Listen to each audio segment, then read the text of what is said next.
On today's Locked On NBA, Nick Angstadt, Adam Morris here with Game 3. Clippers versus Suns, a bounce-back game once again for this Clippers team. Game 3s, they just love those. We'll also get into some Mavs drama, Mavs front office stuff. Of course, there's going to be some Mavs talk in this one with me hosting. We'll get it all on today's Locked On NBA.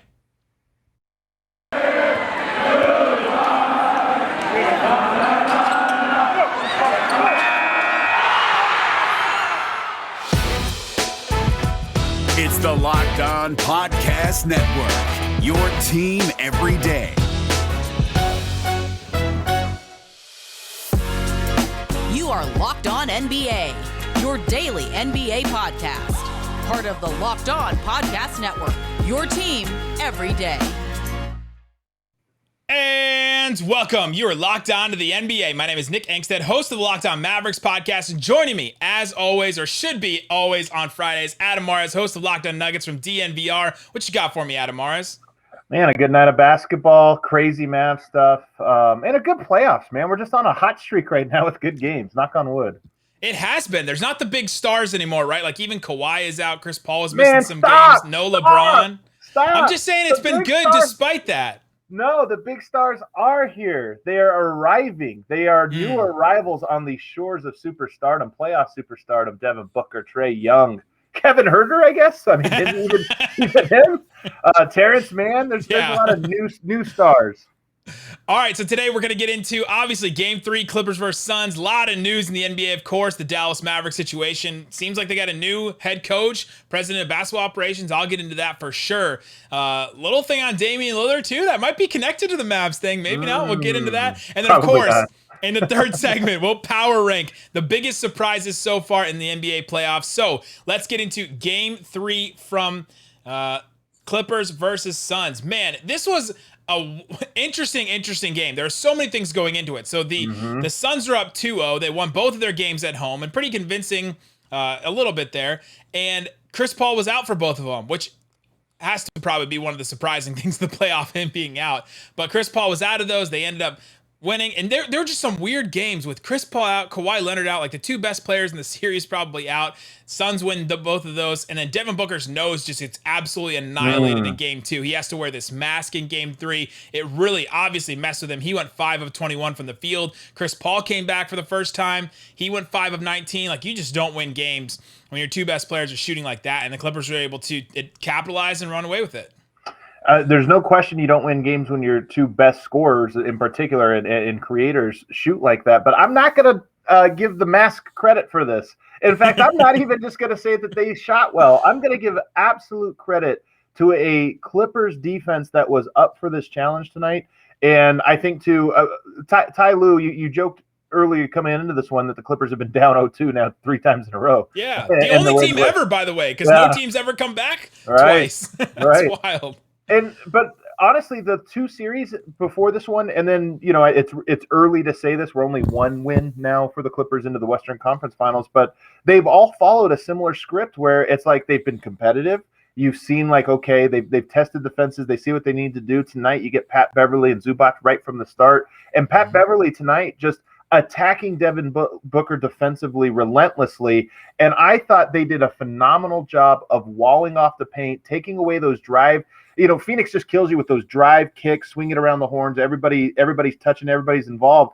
Once that dried up because of some great perimeter containment, in particular by Pat Beverly on Devin Booker, the game flipped. And Phoenix, I thought, kind of lost control of their identity, and the game spiraled out of control. Yeah, it's interesting to see this Clippers team, and I think Ty Lue's doing a great job just making adjustments. How else do you come back from being down 0-2 in the first 3 series? But yeah, that's been a big thing. I think the physicality, obviously Devin Booker's nose is broken, and I'm sure the mask, sure the mask affects him. Like there was rumors or there was reports that he called Rip Hamilton to try and see how do you play well with the mask, and Rip Hamilton just told him never take it off. But that probably affected him. But yeah, Ty Lue's been making some adjustments. Terrence Mann in the starting lineup instead of Marcus Morris. I thought that was an interesting move for them. And it seems to have paid off, playing Patrick Beverly more. Patrick Beverly, 20 minutes in the first 2 games on average. And this one, he played 26. So just like one shift more for Patrick Beverly. Less Nick Batum in this game too. It's interesting to see Right. which players. Right. This Clippers team has so many different players they could throw out there. And in the Mavs series, they were down to like 6 players that they could play Right. because all of them were out. And now they're starting to figure out which configuration in each one, in each series that they can play. But I yeah, think really, that's an really important. I think fascinating. that's an important piece, though, because this has actually been one of the stories for Phoenix. It's been a story for the Clippers. It's been a story for the Hawks. To a lesser extent, the Bucks, because they have, I think, more defined like top 3, 4 guys or whatever. Yeah. But you're right that Pat Beverly early, against the Mavericks, completely ineffective trying to guard Getting Luka DNP Doncic. CDs. Getting DNPs, and you have Nick Batum, who's like the swing, one of the most important players in swinging the series. And what I think is so interesting about Ty Lue and about this Clippers team is they don't have any one identity. They are like water. Is that the Bruce Lee quote? Be like water, shapeless, like water, right? And that's how they are. And I think part of why they've been able to come back from 2 games to none to start in 3 series is that they do kind of figure out, okay, this is our best way to put pressure on the other team. And once you find that out, they just evolve into a new team. And that's why tonight, like I said, Phoenix is a team that loves to get a bunch of assists. 24 assists tonight. That was because they were not getting that dribble penetration. I think the Clippers found something on how to keep them out of the paint, how to make things tough. And now for Phoenix to get back in the series, they're just going to need more difficult shot making from Booker and Chris Paul, which they're capable of doing. But tonight they weren't up for that challenge. Zubac's got more minutes in this game too. 26 minutes per game on average the first 2 games, and then 32 in this one. He played a little bit more. I'm gonna call back something from Devin Booker in the offseason. A lot of times offseason stuff doesn't really matter, but do you remember that story of Devin Booker and like getting really mad about getting double teamed in a pickup game? Do you think that this kind of physicality really affects him, or what do you think really affected him in this game from the Clippers defense? If you're gonna give them credit, I'm going mask. You don't want to give the mask. I'm not giving it the mask, man. I'm not giving the mask.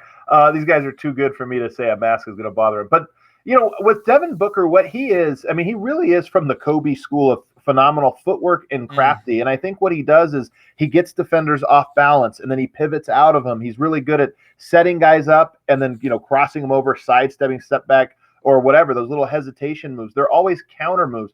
But what Pat Beverly is doing is he is not allowing himself to get countered because he is attacking the ball. He is getting into Booker. He's trying to get steals. He's constantly, so when Booker wants to make a 2-3 part move, he's taking away the first part of that move.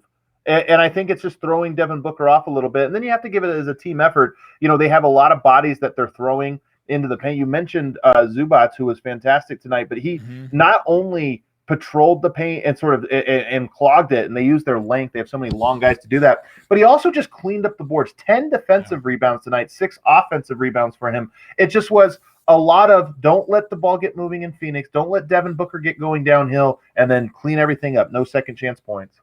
The Clippers also just had guys that stepped up. Reggie Jackson, where is He's Reggie been Jackson? stepping up. He's been this whole playoffs. All of a sudden, he just become the 3rd guy, and now he's the 2nd guy because Kawhi Leonard's out. 23 points for him in this game. Seemed like he got more. I think a lot of them came at the end there, where he just kind of went on a little run himself. But Reggie Jackson was huge. Terrence Mann in the starting lineup we mentioned, and then Paul George shot the ball very poorly, 9 of 26 from the field, 3 of 11 from 3, but hit 6 of his 7 free throws. He was not going to miss twice again in this game after game 2, but 27 for him and 8 assists and 15 boards for him. 15 boards, man. And this is what I mean. They were limiting everything to the Suns. Don't get that dribble penetration and then keep them to one shot.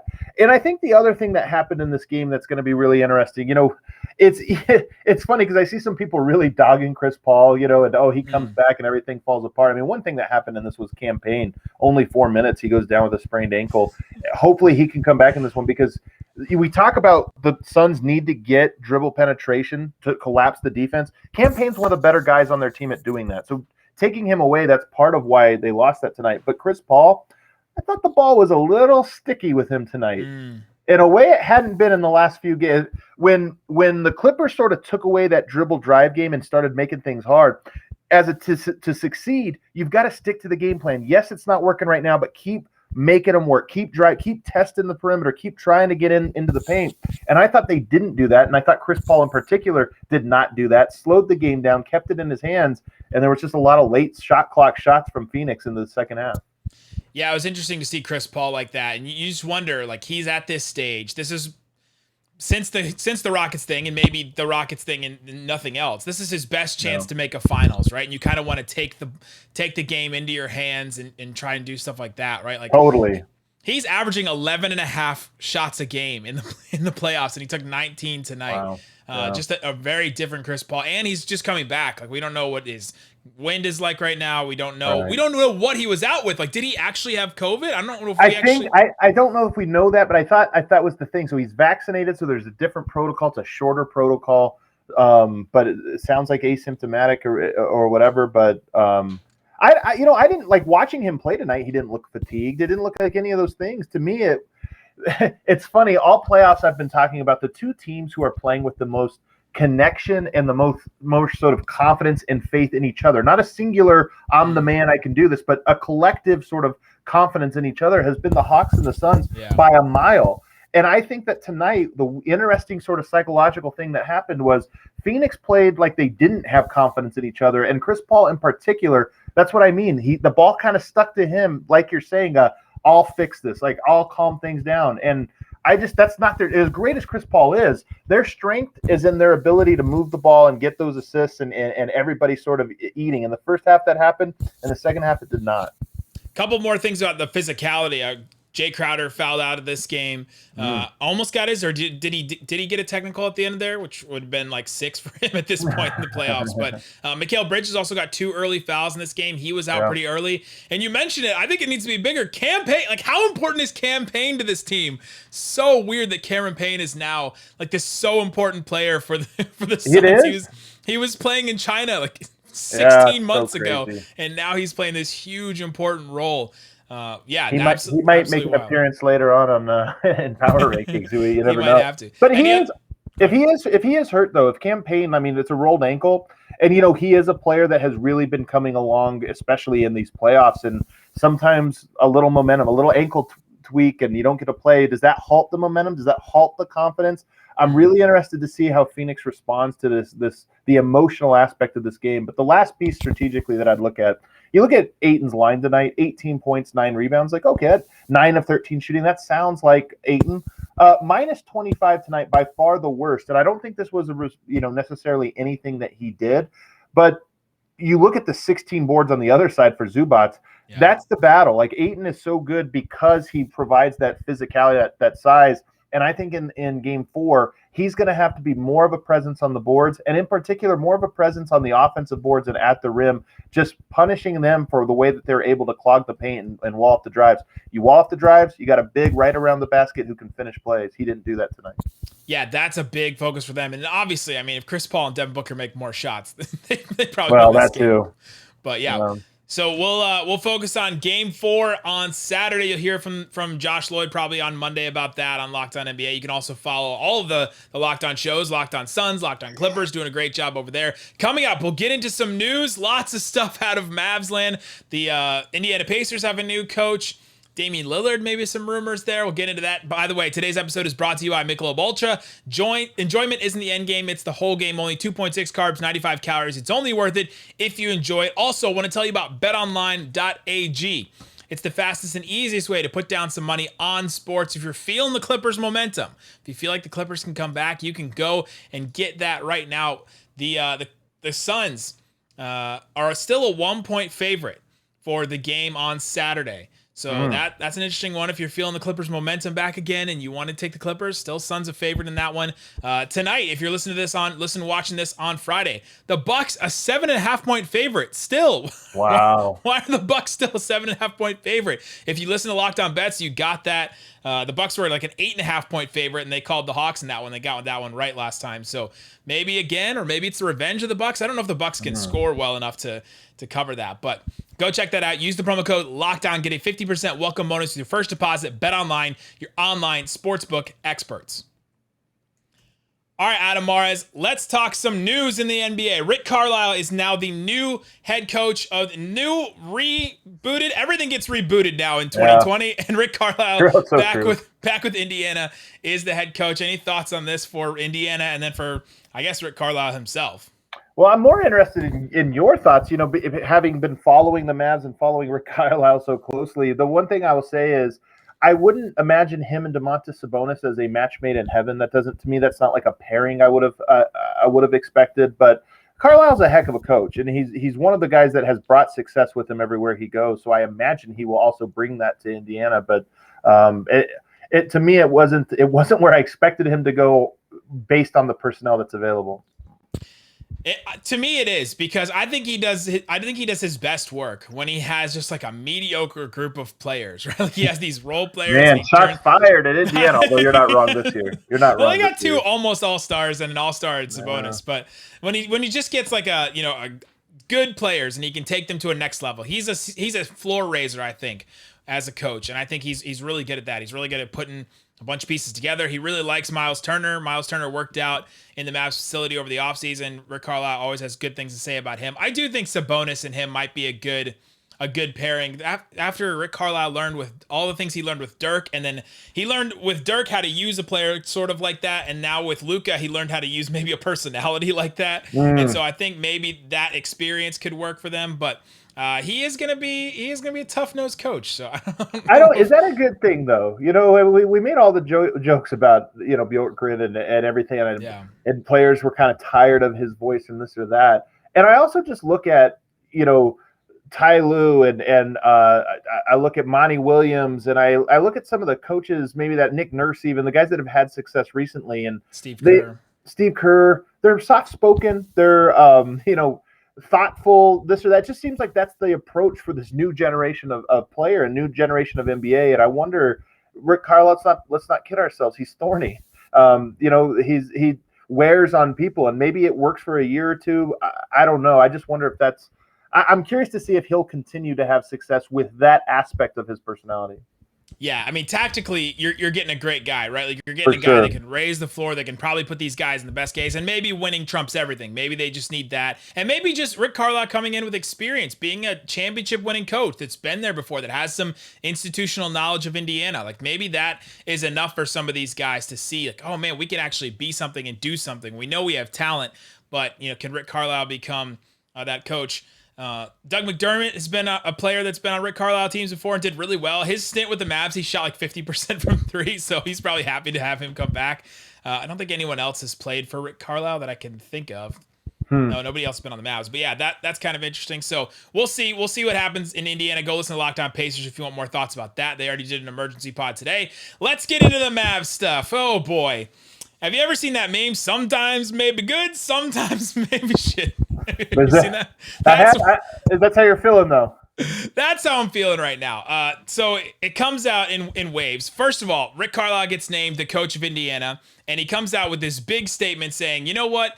If the Mavericks are going to pick a coach, it should be Jason Kidd. This was early in the day on Thursday. Just a weird thing for a coach to say. So weird. Like, as his remarks, leaving a place, which Rick Carlisle did leave. Like, he had 2 years left on his contract. Mark Cuban I don't think they were going to make a change. Mark Cuban made that whole statement about, well, the grass is not always greener on the other side, making a change in coach and all that. So Rick Carlisle left on his own volition.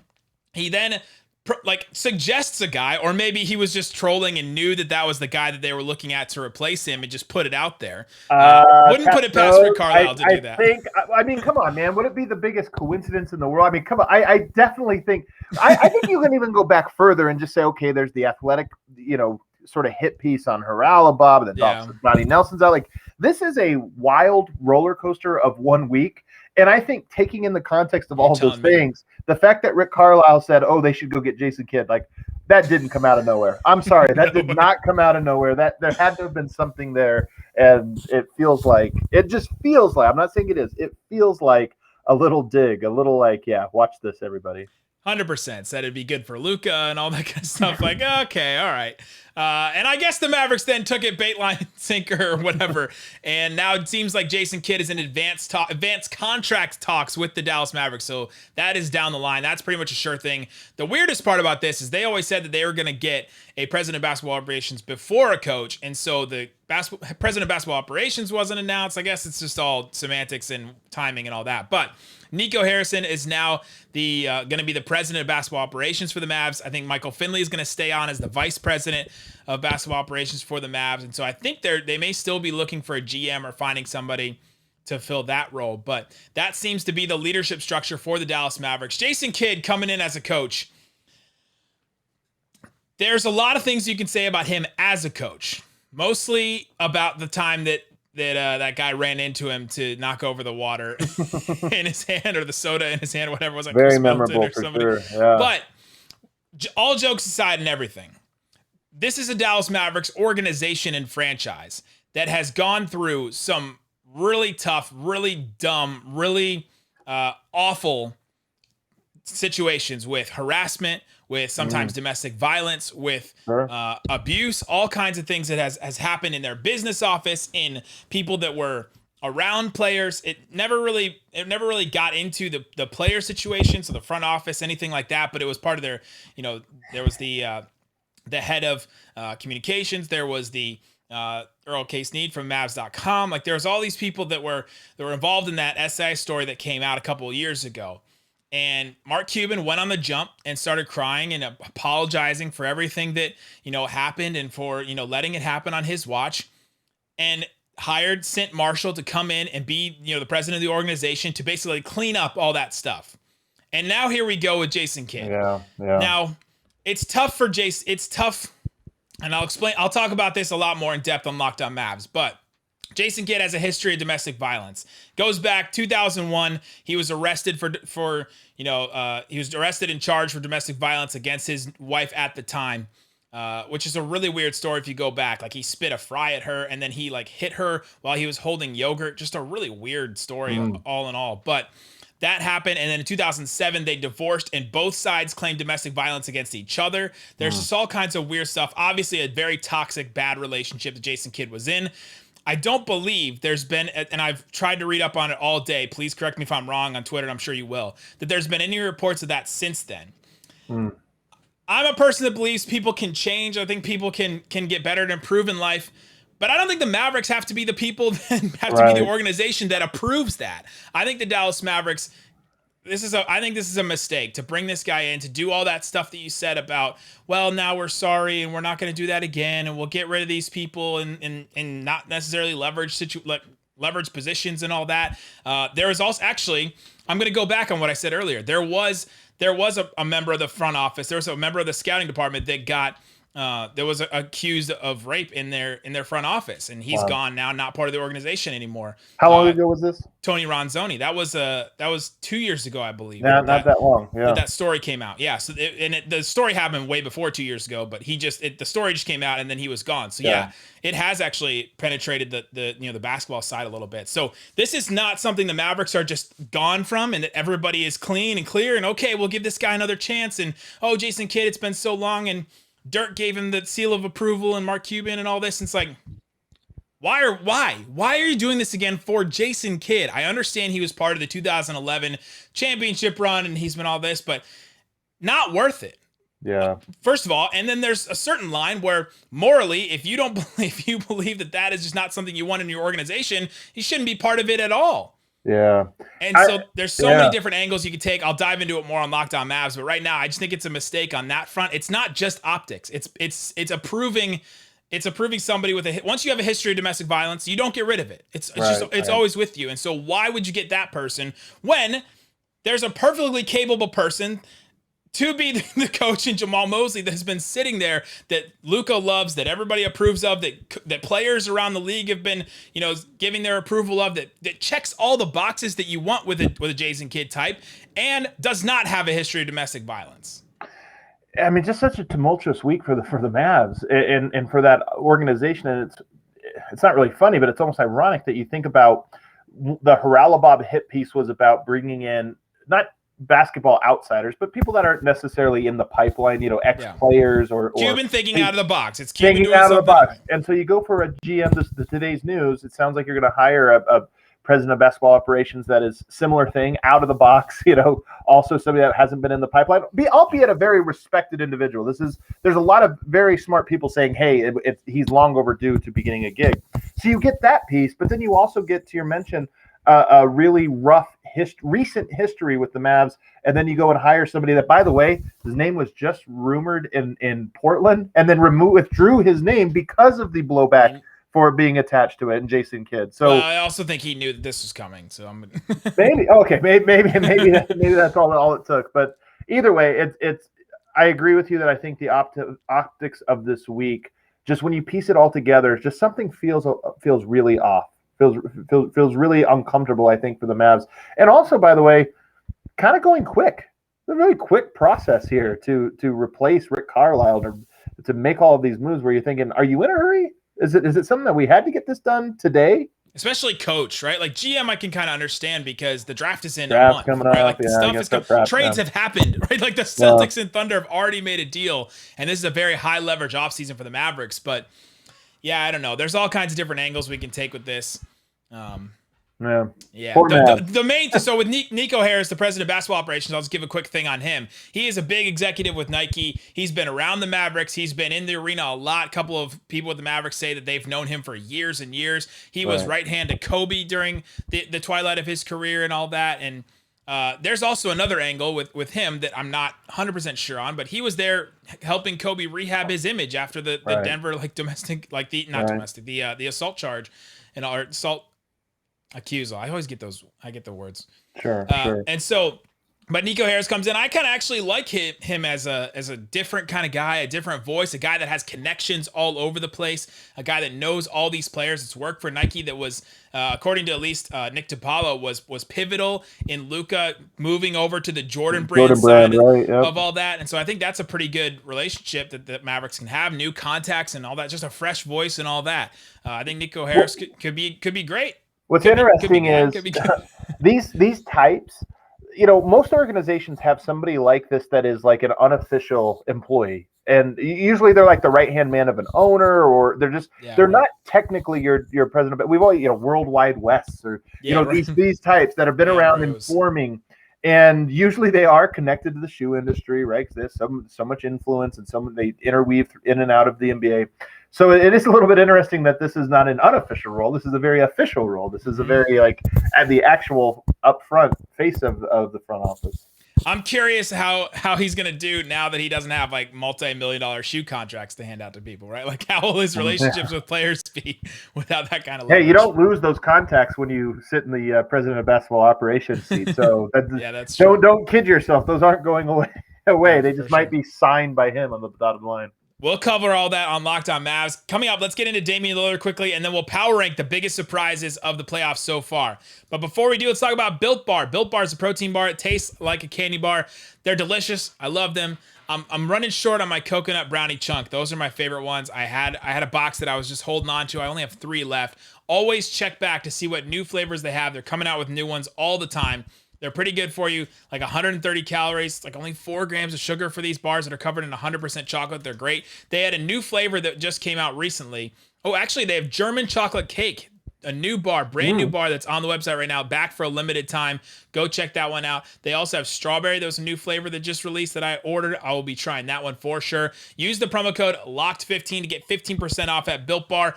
Go ahead, go check them out. Try a bunch of different ones. You can get a box with 3 different flavors in it. That's the one that I recommend. Or you can get one with 2 of each flavor in it. That one, if you really want to try all of them, go get that one. Again, promo code LOCKED15 to get 15% off with BuiltBar.com. All right, Adam Mares. Quickly, Damian Lillard. Jason Quick of The Athletic came out with a story that Damian Lillard is kind of antsy. And he's not, things are unstable in Portland right now. They're still trying to look for a coach right now. It seems like when it come down to Chauncey Billups and Becky Hammett, seems like those are the two. Yeah. With Mike D'Antoni out, I know he was like maybe a distant third, it sounded like, but he was still in the mix. It seems like Mike D'Antoni is always in the mix. Yeah, he's always in the mix. He should be. He's a great coach. And honestly, him with Damian Lillard, I'm intrigued.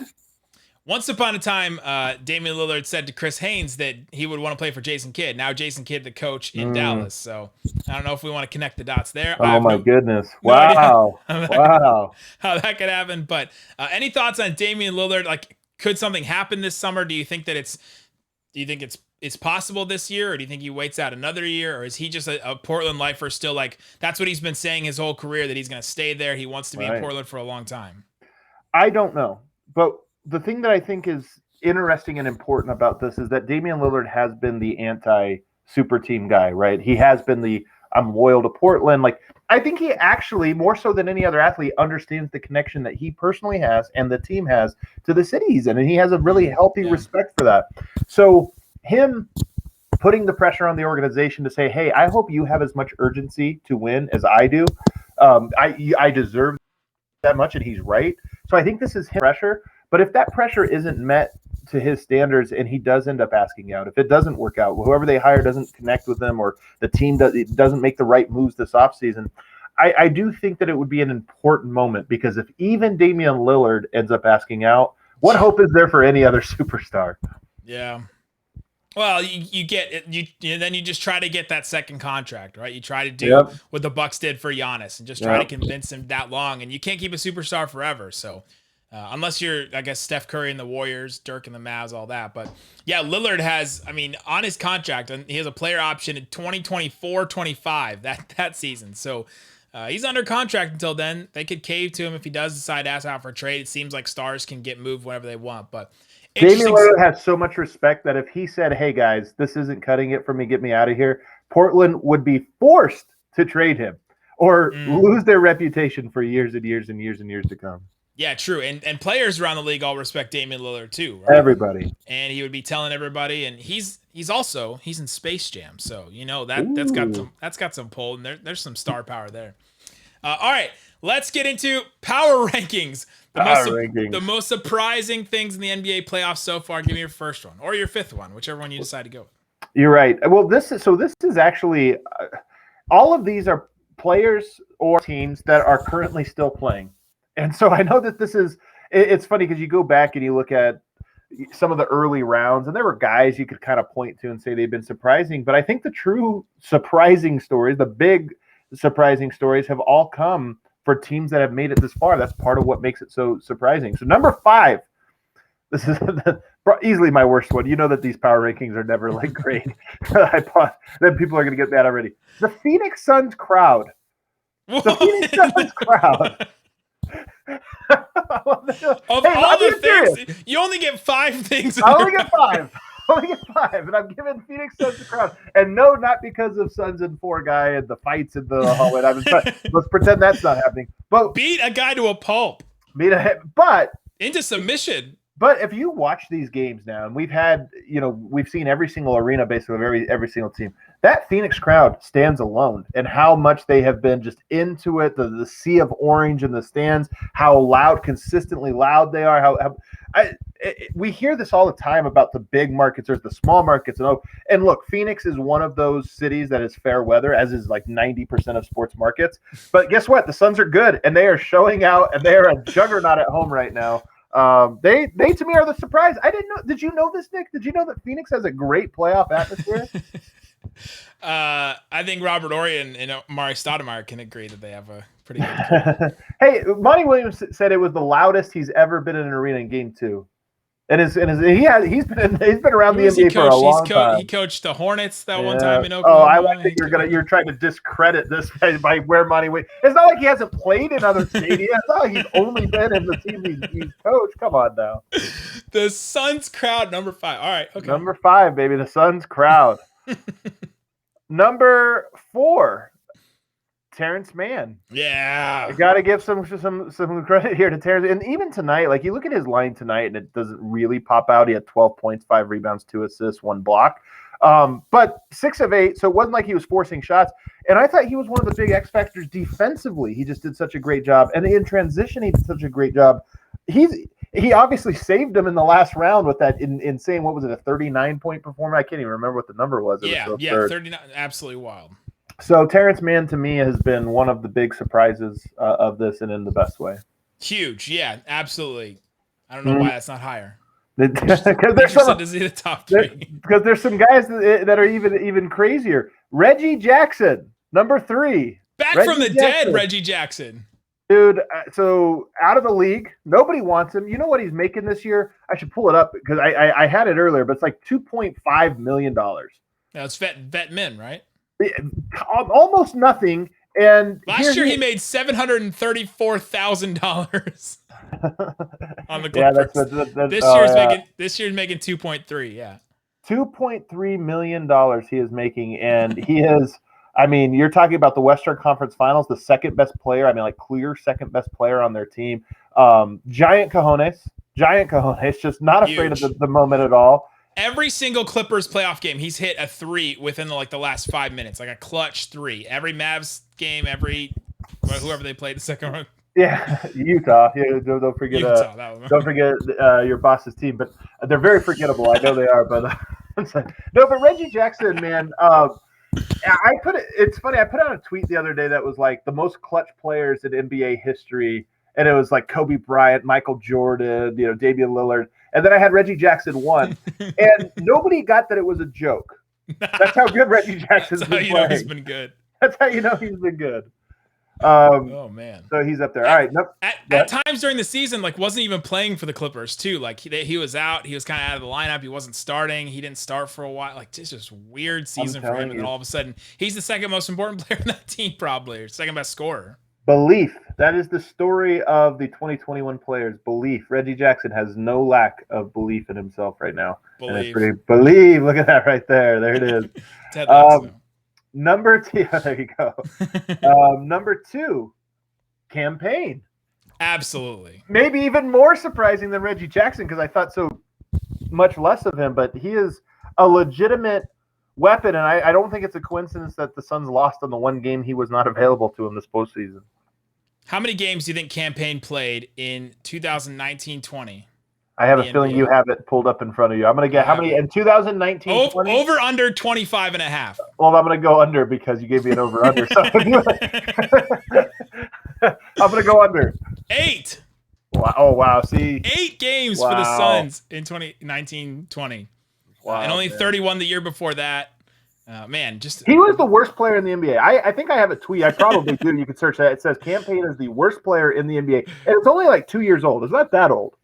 My co-host Isaac Harris, that was like hitting the butt of all his jokes, like who the worst player in the NBA was, and he was like, "Well, as long as you have your dance partner for Russell Westbrook." Like, that's what he was. You remember the Charlie V moment where he walked through them like dancing? I don't remember it, but I do remember him being the dance partner. That was his primary goal. So that's it. Number 1, are you ready? I feel like it's going to be a little bit of a letdown, but it shouldn't be a letdown. Number 1, the Atlanta Hawks. I didn't pick any one player. You got to take the whole team. How many people? We talk basketball all day, every single day, Nick. How many people do you know that had the Hawks in the Eastern Conference Finals? None. 0. They were getting beat by the Sixers. They were, yeah. A lot of people had them getting beat by the Knicks. And I think, first of all, I had them. I think I talked about how much I loved them over the Knicks in that first round. So that one may be a little less surprising, but the way, it wasn't just that they beat the 76ers, it was the way. And then even going into Milwaukee, Trae Young, just 48 points, just dominant. You got Kevin Huerter stepping up and making big play. I mean, just this team, John Collins looks phenomenal. Capella. By the way, no Cam Reddish, no Hunter. Nope. And even Bogdanovich right now is like hobbled and not fully given, can give them everything. It doesn't matter, man. They're so connected. They're playing with so much belief. The Atlanta Hawks are the Cinderella story of the 2021 season. Sometimes the Hawks offense can do no wrong. Like they're playing Trae Young and Lou Williams together, and it doesn't matter. Like they're not running off the floor. It's so wild to watch. I don't think they'll do that too much going forward, but they are just scoring like crazy right now, and I'm interested to see how Milwaukee. I think Milwaukee's the better team, but Trae Young sure made 48 points look easy in Game 1. Absolutely wild. Yeah. The other one I had that you didn't have was Chris Paul testing positive despite being vaccinated. Oh man, yeah, COVID is a surprise in general. COVID-19 with a surprise performance in the playoffs. Yeah. Wild to take him, and then the Suns won those 2 games, right? Like that was the most surprising part about it. And then the other one is that the consensus favorite from almost everybody, Lakers, Nets, neither team making the conference finals, right? Like neither of those. Like you'd be surprised before the series. Like now in context, seeing all the injuries and all that, it's not super surprising, but before this season, if you had said, hey, guess what? This team with Durant, Harden, and Kyrie, and then LeBron and AD won't be in the conference finals at all. Really just the injuries all across the board sadly. But you know what? The Clippers overcame it. They've lost Kawhi, and they look just as good, to be honest. They haven't skipped a beat. Hey, if you ask LeBron, that's not surprising at all. He knew. LeBron knew that everyone's going to get hurt. If only there was something he could have done about it. If only. You know, if LeBron sat out, you think they would have postponed like the start of the season? He could have made a fuss, man. How much power does he really have? He has absolute. Although I wonder if it's waning. One of the story I should have said, you know what I could have put on my top 5 list? NBA ratings, the surprise of the century, through the roof, incredible ratings. And didn't everybody tell us that the Lakers, you need the Lakers, you need the Nets, you need the Warriors, or else your ratings are going to suck? Historic ratings. So maybe they should have been in my top 5. In fact, you know what? I'm bumping somebody out. Who am I bumping out? The Phoenix crowd. I'm sorry, Phoenix crowd. Get rid of the Suns crowd. We crowd, know they're good. We knew it. The ratings, they've moved in my top 5. There you go. Adam Mares will go listen to Locked On Nuggets. Me, go listen to Locked On Mavs. It's not like we don't have stuff to talk about for the Mavs. So there you go. Guys, thanks so much for listening to Locked On NBA.